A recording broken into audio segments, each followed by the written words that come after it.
Do dogs in Honduras speak Spanish? It turns out, yes. I ran into a guy today that brought his dog down from the United States, and we joked about whether his dog had learned Spanish, but it turns out dogs kind of do speak Spanish.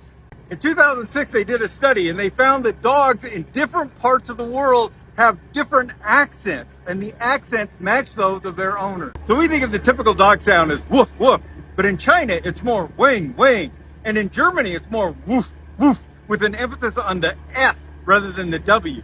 In Denmark, it's woof, woof, with a V instead of a W. And in Egypt and Saudi Arabia, it's more of a hoof, hoof.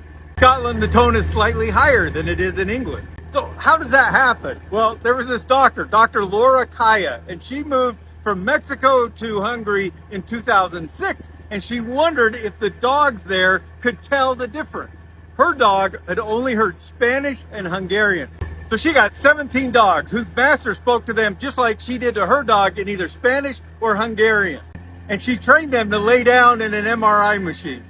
And then she played for them audio clips from The Little Prince in both Spanish and Hungarian, and then in a scrambled language that didn't make sense in either. And what she found was that the primary auditory portion of the brain recorded the same no matter what, but that there was a second auditory cortex. And inside of there, it only reacted when they heard either Spanish or Hungarian, but not the scrambled up language. From that, she concluded that they didn't know Spanish or Hungarian, but they knew the cadence of Spanish and Hungarian, and so they reacted to it as a language they were familiar with, whereas the scrambled, they didn't react to at all.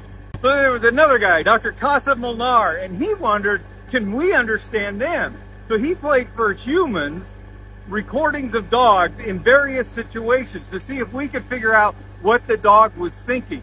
And what he found was that humans, just listening to a recording of a dog they've never met before, could understand the situation of that dog in a, quote, high above chance levels, end quote. Meaning that most of the time, we could figure out what the dog was feeling when he barked that way. So even though that dog didn't speak Spanish, he knew Spanish. He knew that's what his owner spoke.